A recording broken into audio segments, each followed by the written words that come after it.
We in the Southeast Kansas Library System are celebrating our 50th anniversary during 2016.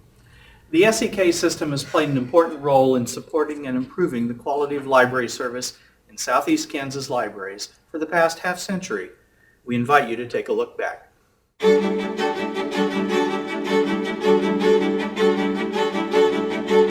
In 1965, Lucille Wagner began traveling to all the communities in Southeast Kansas with the public library. She was embarking on an undertaking which had never crossed her mind even a year earlier, one she had been asked to do by the state librarian. At the time, Lucille was director of the Iola Public Library. A new building was badly needed, and she had been told to talk to the state librarian, Roy Fox, about getting some of the new federal LSCA money available for library construction. In 1998, Lucille remembered, When I went up to the peak by myself to talk with the state librarian to see if we could get money for the building, he was, Roy Fox was about 6'4" or 5", wasn't he? Anyway, he was way up there and I was way down here.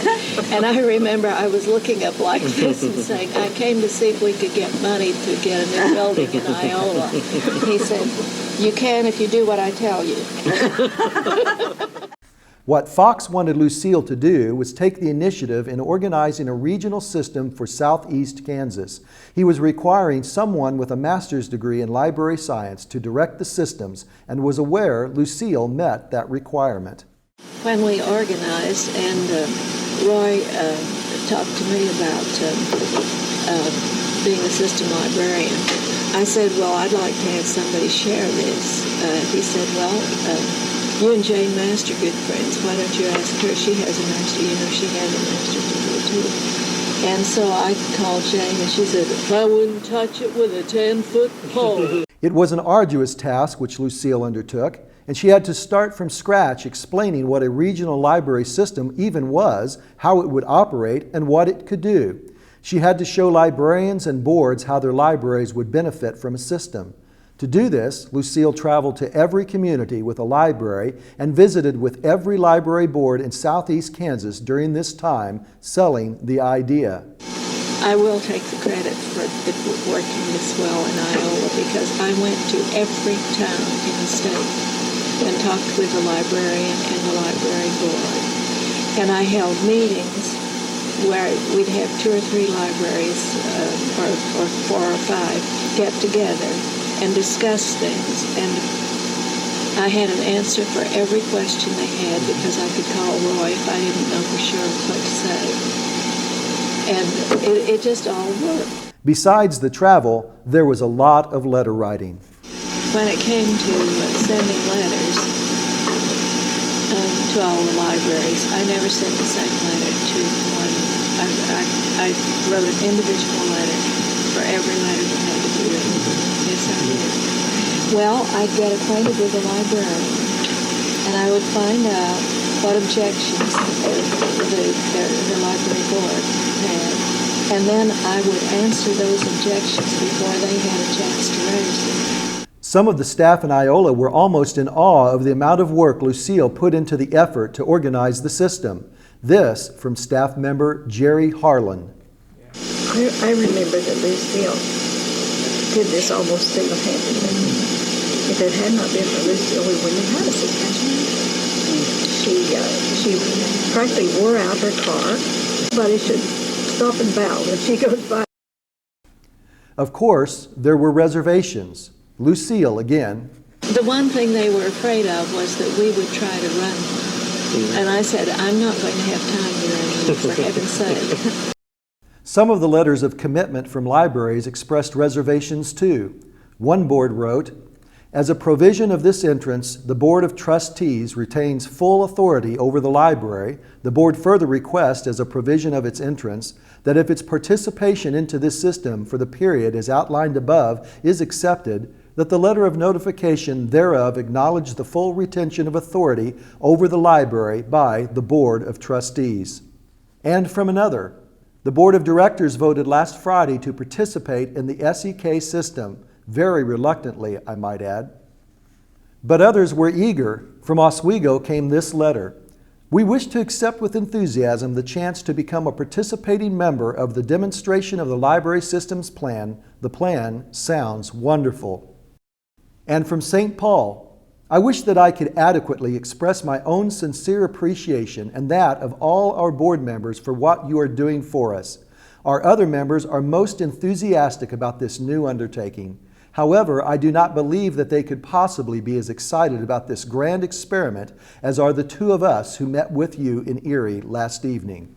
Despite Lucille's efforts, 5 libraries declined to join the system. Not until 1974 were all public libraries in the region members of SEK. Some system services began operating late in 1965. This included interlibrary loan and rotation books. Bonnie New was the librarian at Mound City when the system was organized. She is believed to be the only person remaining who served as librarian at that time. She recalls what it was like.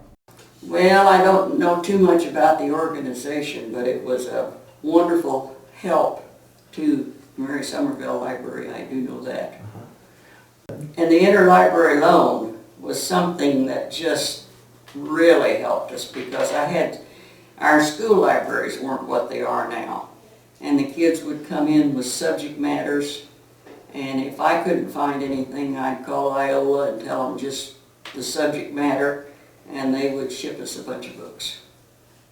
So interlibrary loan was a very great help, and also the rotation books. I don't remember when it began, but I know the kids, adults too, would be standing, they knew what day it was coming. I'd let them know what day the rotation books were coming. And they would be waiting for those books to come in because they hit those shelves heavy. Because our books, we didn't have money to buy books, and so our books were all older books.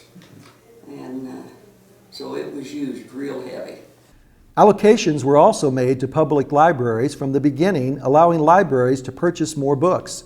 This and the availability of rotation books and interlibrary loan led to very sharp increases in library usage.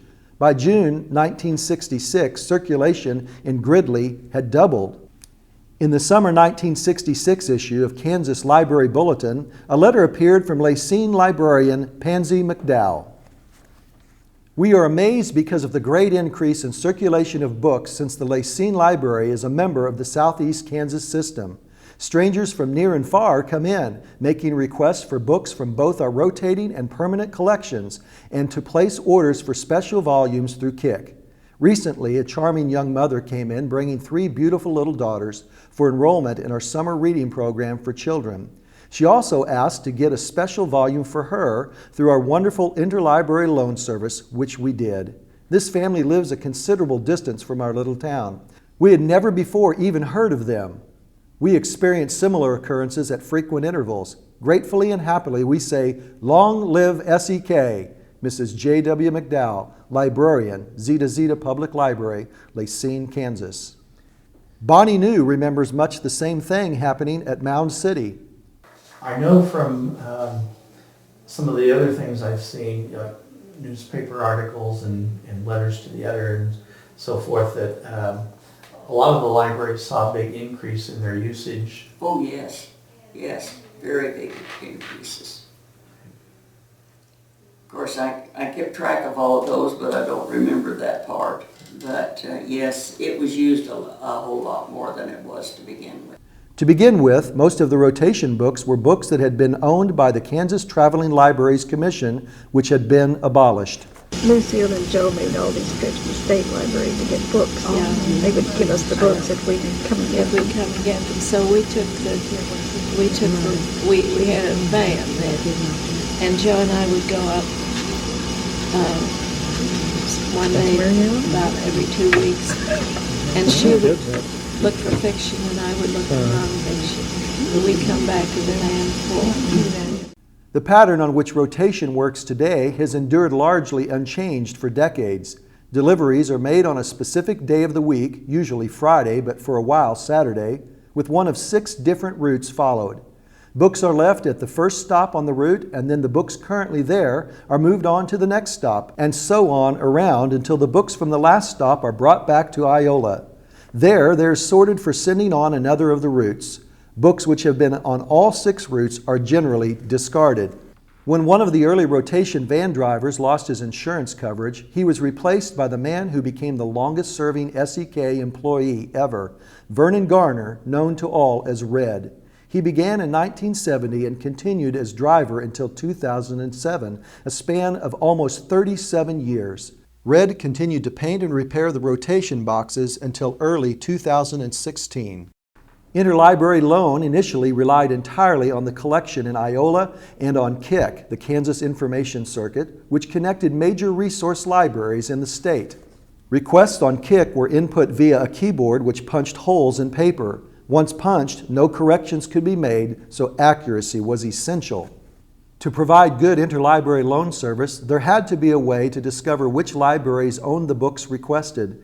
In 1968, the making of the SEK Union Catalog began with microfilming the shelf lists of 9 core libraries, and academic libraries were added within a few years. They were in great big rolls, and it took them to some kind of a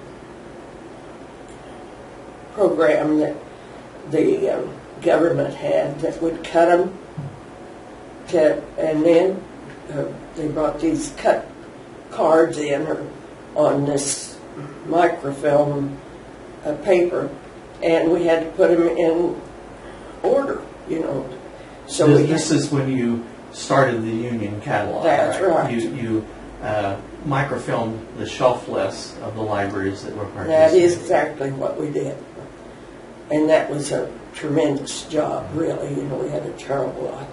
So they hired college help to come in to alphabetize and put these in order, and then we had more help, more young help to interfile them, and we had these stamps that we stamped the different libraries on the card. Some of them were wooden, but some of them were metal, and that's where we filed all those many cards. It was a tedious job, really was. Rubber stamps were used to show which libraries owned the books, as can be seen here. The apparent hole in the card is an illusion. It's actually a picture of a hole in the original from when the original card was microfilmed. Core libraries were required to send in cards for each book they added to keep the catalog up to date, so it kept expanding. This shows the Union Catalog in the very early 1970s. By the mid-1990s, the Union Catalog occupied most of the east wall of the main SEK office space.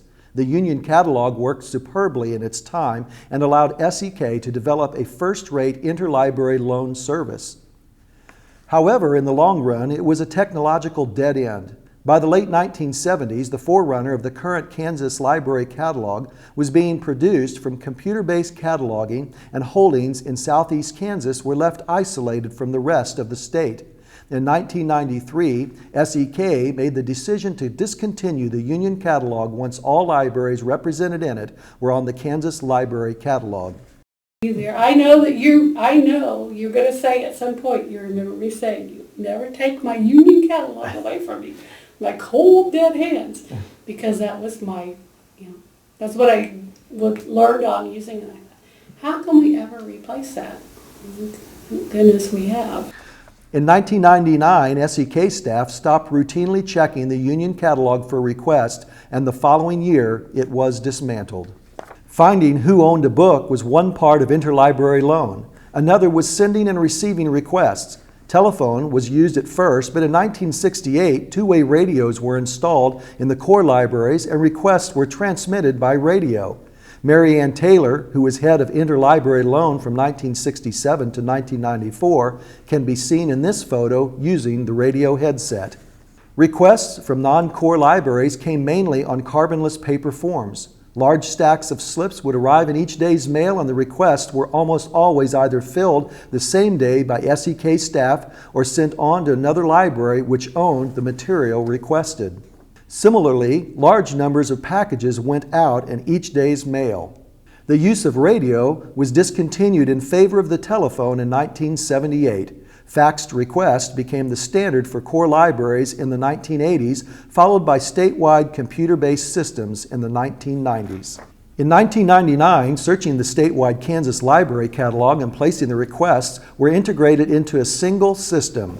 But that was a big time, because then we didn't think so. We thought it was, I remember Melissa and I thinking it would be scary because we didn't know what it was and we had to learn something new, but it was a whole lot better. You could make the request, you had generated a lender list so that would go from one, move on down the list without you having to plug it in there.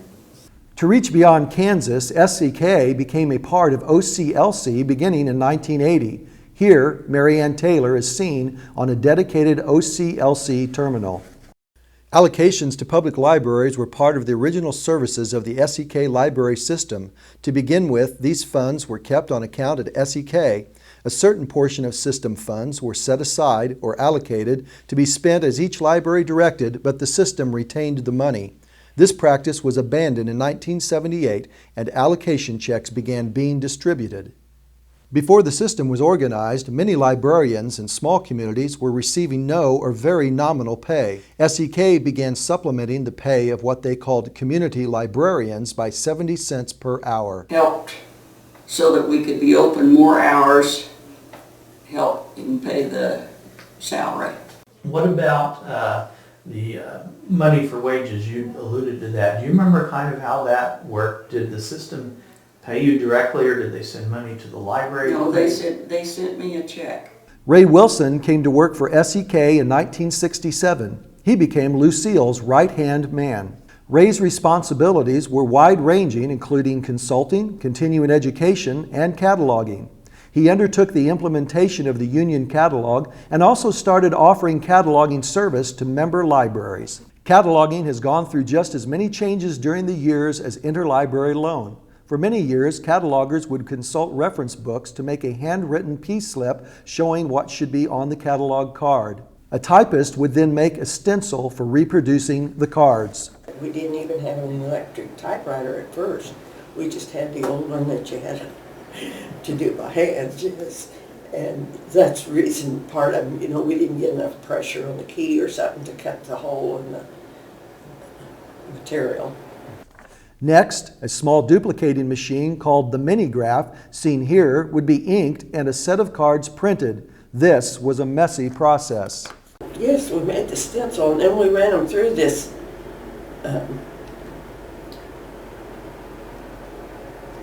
ink. That's what to get on the ink, because we had trouble with that ink. It was so messy and you'd get it on your hands and the clothes and on the counter. We called it the miserable ink machine. Oh. And it was so touchy that if you didn't spread the ink very evenly and get all the edges, if you got too much on there, it could ruin a whole card set. And if somebody else used it, I got kind of grumpy if they left it dirty, because cleanup was no fun at all. We got this wonderful, miraculous electronic typewriter, and all you typed the basic card in, and then all you had to do is change the headings on the cards, and it was fantastic. You could just put out cards like crazy. You put them in there was a length of them that you put in, and it would type it, and then it would move the next one on up. I can't tell you anymore how it worked, but it was slick. It beat the stencils. Starting in the late 1980s, a computer program was used to produce cards, but this didn't draw on a database. The next step was being able to draw on a database of bibliographic records. Oh, that was great. That was one of the wonderful things, to be able to find a database and do copy cataloging, or if we didn't need to. By then, I had finally learned what MARC records were, learned the fields, and was able to, input the information in the correct field. And then we we had this program called ITS, through which we could make card sets for the small libraries. And we also then, when we made card sets for the small libraries, we kept a disc with them and sent into the state library, so their small library holdings could appear on the state library catalog and could be used for interlibrary loan. Continuing education has been an important service over the past 5 decades. All I can say is their workshops and their annual meetings were always just terrific, I thought. And we always found, they always had so much information for us, and we're so happy to be able to help us and all of that, that it was just wonderful. There were workshops that we did with our own staff. You and I did lots of continuing education where we would find a topic, and the topics were chosen. I would do a survey most every year, finding out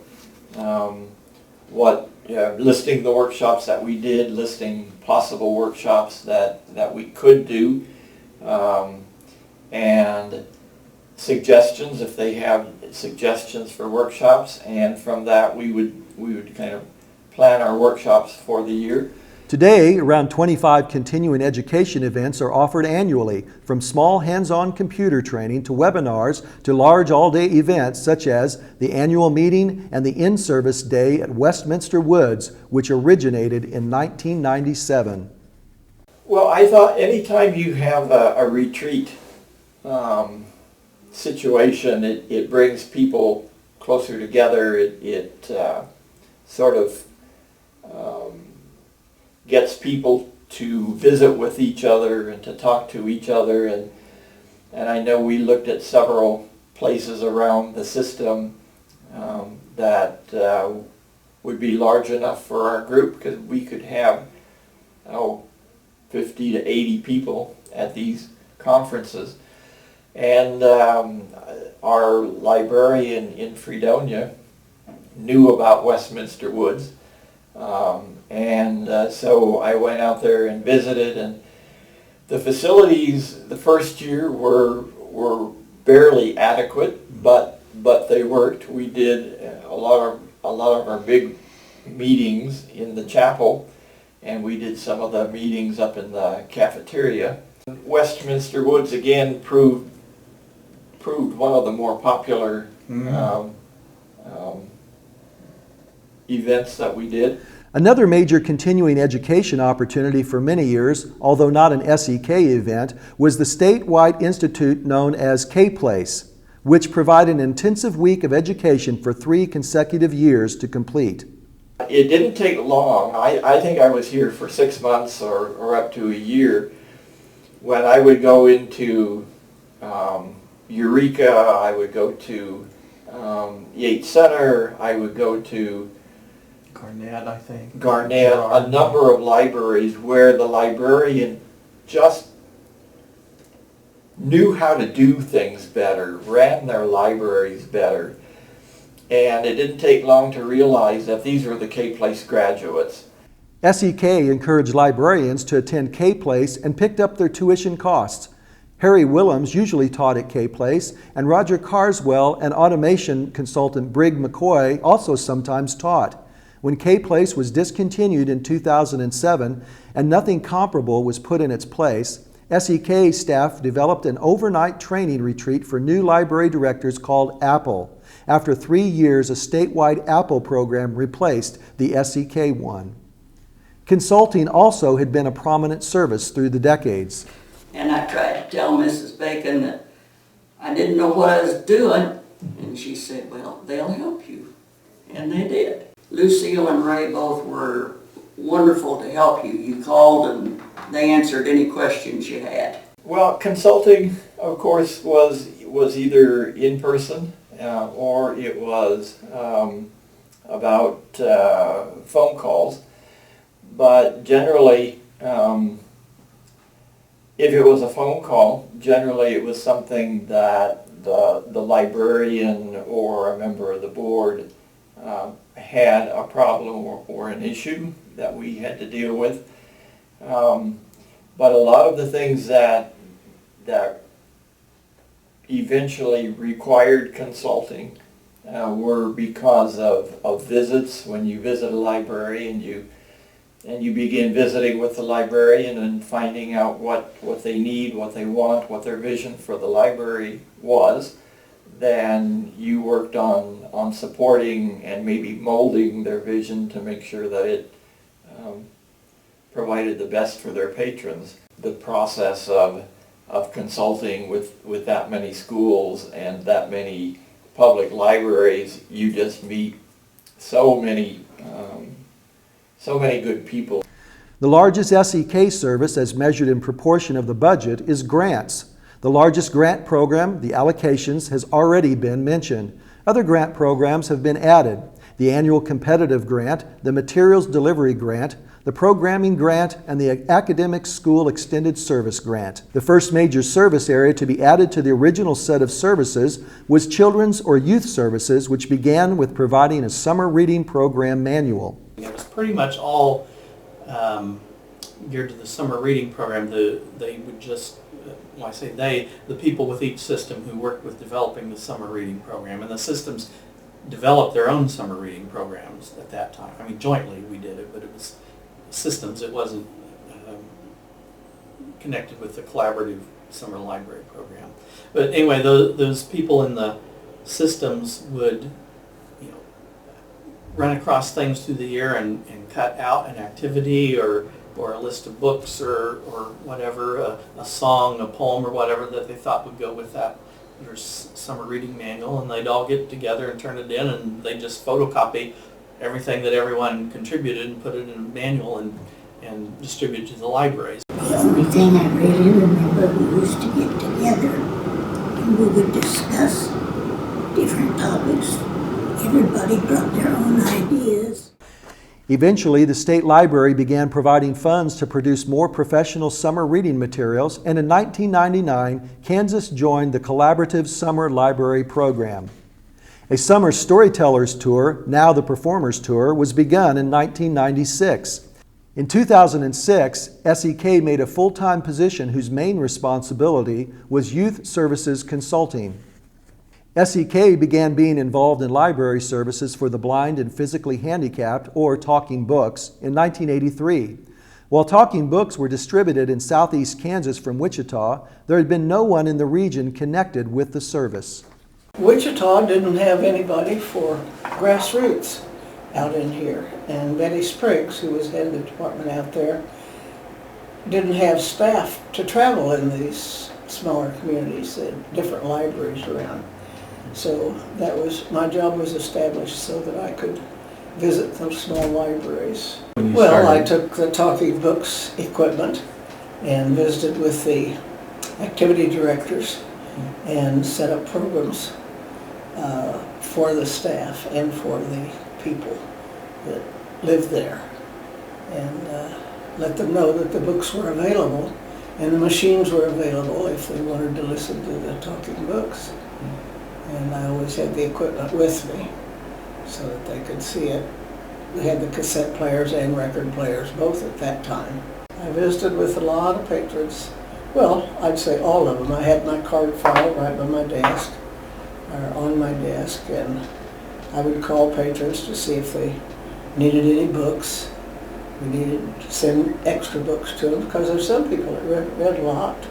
Computers had begun making their way into libraries by the early 1990s, and a few libraries were even automating. This led to the next major service to be added: automation and technology consulting and support, beginning in 1994. By 2010, this service had expanded to 3 staff members. The last major service to be added was what became the Seek and Find service. Work began in late 2006, and the Seek and Find catalog went live in 2008.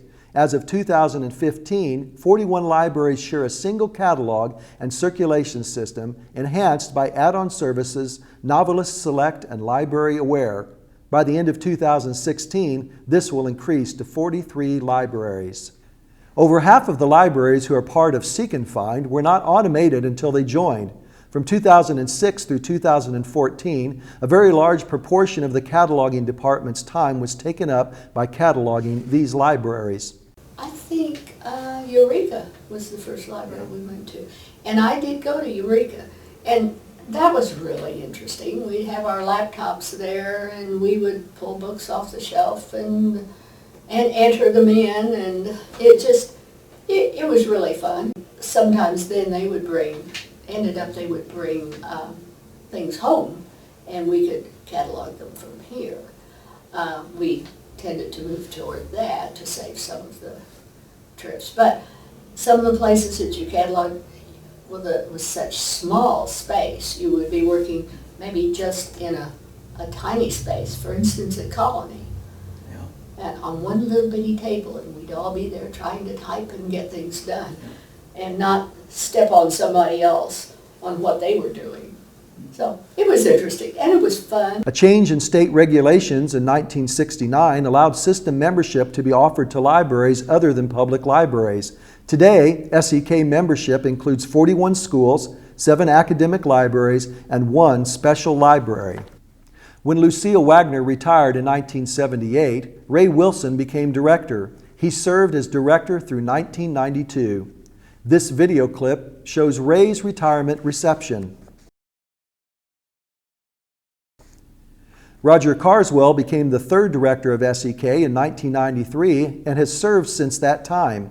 SEK offices were extremely crowded until 1985, when an addition was added to the west end of the Iola Library building.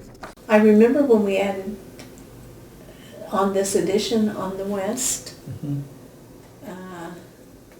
That was a good memory because we were really crowded within the original building, and oh my goodness, we just thought we had all kinds of space. And the next major change in offices occurred with the renovation of the Iola Library building in 2010 and 2011. This led to greatly changed office space with modular furniture and, for the first time, the availability of a meeting room. The internet began making its appearance in SEK libraries in the early to mid-1990s. And at that point, you only had commercial internet providers in the big cities. And we just didn't see that it was likely to come to most of these small towns or even some medium or larger towns within our region in the near future. We figured eventually it would, but not in the near future. So we started thinking about what we could do. SEK began offering Internet Initiative grants to help communities bring internet providers to town. You know, by the time the money started being available in '96, there were internet service providers just springing up all over, mostly local people. And so there wasn't nearly as much need for it, and I don't remember even how long we continued the Internet Initiative grant, but we just gave a very few of them. But at that point, then more libraries started getting internet access and putting it out for the public. That's when that really started, when those local providers came about. Today, the Southeast Kansas Library System remains a vital part of library service in Southeast Kansas. The radios and card catalog are gone, but system staff still send out nearly 10,000 items on interlibrary loan each year, train and assist libraries in interlibrary loan, and place almost 2,000 additional requests on behalf of member libraries, all to get needed materials into the hands of users throughout Southeast Kansas. Our rotation vans make regular deliveries of attractive, up-to-date books to 58 locations. Each location receives about 2,900 books each year to expand the books available for their patrons. 3 technology support staff make regular visits to libraries to keep their technology up to date and in working order. Other staff provide individual consulting on library services and issues to member libraries. SEK staff make between 500 and 600 on-site visits to member libraries annually and field an untold number of phone calls and emails. A couple of dozen continuing education opportunities on a wide variety of topics are presented to keep Southeast Kansas libraries well informed and trained to provide the best possible service to their communities. Over 40 libraries use the Seek and Find system to circulate their books and make a catalog available to their patrons on the web. SEK staff help catalog books and make sure the Seek and Find catalog stays in the best possible condition. Visually impaired and other persons are assisted with talking books and special needs collections. Libraries are provided with training and materials for summer reading programs, and many take advantage of the annual Summer Performers Tour.